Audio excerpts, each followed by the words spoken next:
Hey guys, welcome back to the Market Revolution, part two. We were in a conversation about the social changes that had taken place because of the economic changes in America. And we talked about the meal girl, a woman who works at the factory, a young woman who is, somewhere between the ages of 14 and 24 working at a factory, and how that was in contrast to the lady, a woman who was pious, a woman who was pure, a woman who was domestic, a mother, a woman who was submissive. And we talked about how in many ways that it's meal girl versus a lady, right? And how in some cases, and I can't emphasize this enough, women today reject a lot of the cult of true womanhood, the cult of domesticity, but women in the 1830s idealized it. They wanted to be this type of woman. And when they couldn't, like the meal girl really couldn't, it was disappointing to them. Sure, they could be pious. There was lots of church opportunities for them. And they were likely pure, not by choice, right? They're working in a factory. They're living in a college dorm, basically for women only. Not a lot of dating opportunities out there for you. But the biggest one they're missing out on is what society deemed was the most important thing that a woman could do, which is to be a mother, this domesticity. In many ways, these meal girls kind of missed out on that prime opportunity. And therefore, she can't submit. She can't show submission to her husband that she does not have. Now, it was not always like this for women. In fact, colonial women had a very different attitude of femininity. Colonial women served many important roles in society.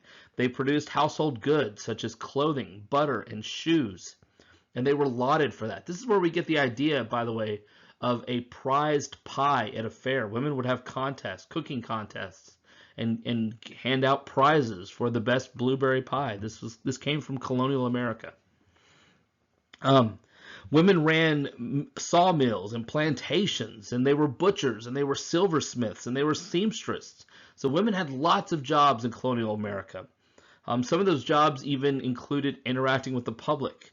Very famously, Deborah Franklin, which is Benjamin Franklin's wife, ran her husband's print shop and paper goods store, which is like a small Walmart. And she ran it in the years that Franklin was in London. So women had a lot of jobs. One of the main jobs, though, that these colonial women had, and this goes into the early Republic period, is that of being a midwife. A midwife was a person who would help other women. They called it bring them to bed, which meant deliver a baby.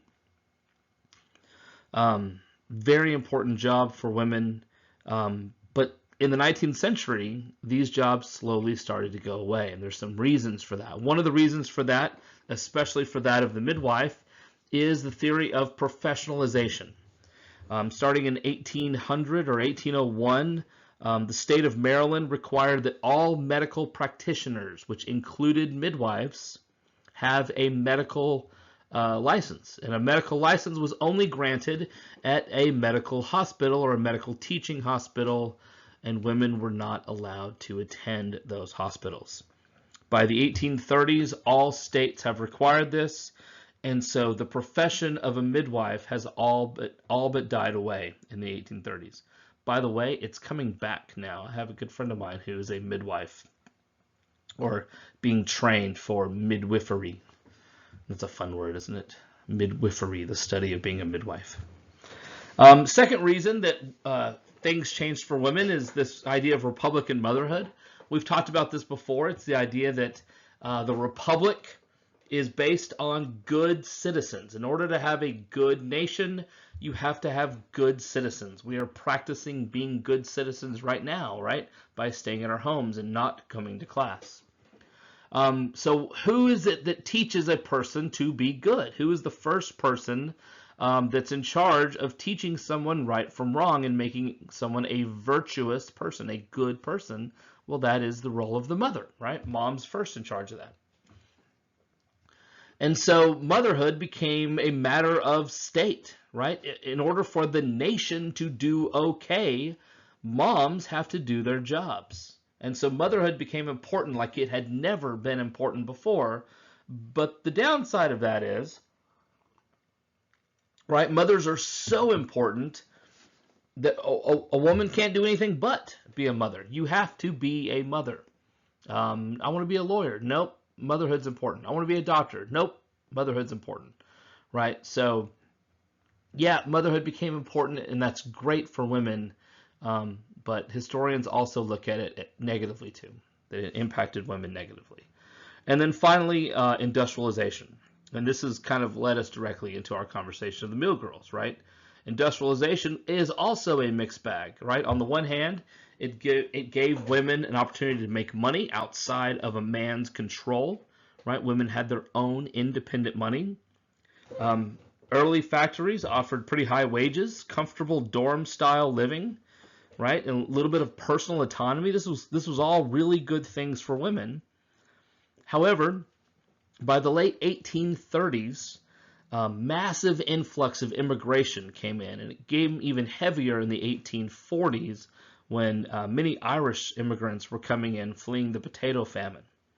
And when they came in, they were willing to take wages at a cheaper price, and it drove wages down for everyone, including our mill girls. So these mill girls became relegated to the lowest paying, the lowest skilled jobs in the factory, with very little hope for advancement. Okay, switching topics pretty rapidly. The last of the economic forces that caused change in America is something we call manifest destiny. Manifest destiny is the idea that America has a God-given right to expand from sea to shiny sea. We see that first. Well, we see that. I mean, that's the impetus we've talked about before for the Louisiana Purchase, right? That's why Jefferson was able to violate his own principles of a small government and make a massive purchase of Louisiana. So manifest destiny has been a big part of America's drive to expand. You see it more clearly in the 19th century when Andrew Jackson decides to invade Florida for no good reason. I don't know, maybe he was looking to retire or something. No, he was chasing some Native Americans, some Seminole Indians, and he went into Florida. Now that doesn't sound like that's a big deal, but Florida was owned by the Spanish during this time. So in doing so, Jackson invaded a foreign country, causing an international incident. The Secretary of State at the time, John Quincy Adams, ended up kind of smoothing things over with the Spanish government. Neither country wanted to go to war over this, although it was an act of war. Jackson killed some British traders over there. He killed some Indians over there. So he did commit an act of war in Spanish Florida. To avoid war, John Quincy Adams suggested that they sell Florida to the United States. Spain realized they really couldn't protect Florida. So they did. In 1819, we call it the Adams-Onis, O-N-I-S, the Adams-Onis Treaty, which sells Florida for about $15 million to the United States. 1820, Congress lowers the price of land, again in a massive attempt to move people west. More than anything, though, what moved people west was the railroads. First railroads are constructed in 1828, but by the time of the Civil War, America has over 30,000 miles of railroad. That's more, by the way, than the entire rest of the world combined. So America got super into building railroads. Now, we don't have yet a transcontinental railroad, so this railroad will not take you all the way west. We don't get a transcontinental railroad completed until after the American Civil War. But these railroads will take you as far west as Missouri in some cases, and so you can pick up the wagon trail, the Oregon Trail after that. You can survive that video game. You can survive anything.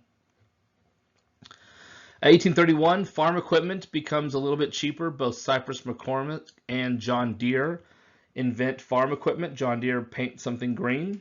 In 1837, the steel plow. And all of this kind of combines to encapsulate this idea that we talked about before called manifest destiny. 1845, a reporter named John O'Sullivan coins the phrase manifest destiny. More than anything, this picture, to me, encapsulates manifest destiny. It's really, this more than anything really does embody what manifest destiny is. So you have this woman in the center. She is perhaps an angel. And if she's an angel, she's carrying in her hand the Bible, and she's bringing Christianity from the light into a darkened world. You see the lights on kind of one side of the image moving into the darkness. It's also possible she is Lady Liberty, like she's the Statue of Liberty moving through the West. And if she's Lady Liberty, and I think, by the way, both interpretations are equally valid. You can believe however you want to on that one. But if she's Lady Liberty and she's bringing the law in her hand, and she's bringing the law into a darkened civilization, and you can see this guy here's got a pickaxe in his hand, so he's going to be doing some plowing. Let's see, I'll kind of, at the risk of marking this up, so you got a pickaxe here. I can't make my little window go away, but underneath this, there's a guy doing some farming. You've got railroads that will become the Transcontinental Railroad. You've got the Pony Express riders. You've got families moving west. All of this pushing this way.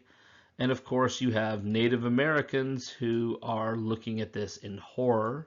You have the wildlife fleeing in horror. You have buffalo fleeing in horror, all the way coming to the Rocky Mountains, and finally the Pacific Ocean. To me, really, this exemplifies manifest destiny more than anything. Okay,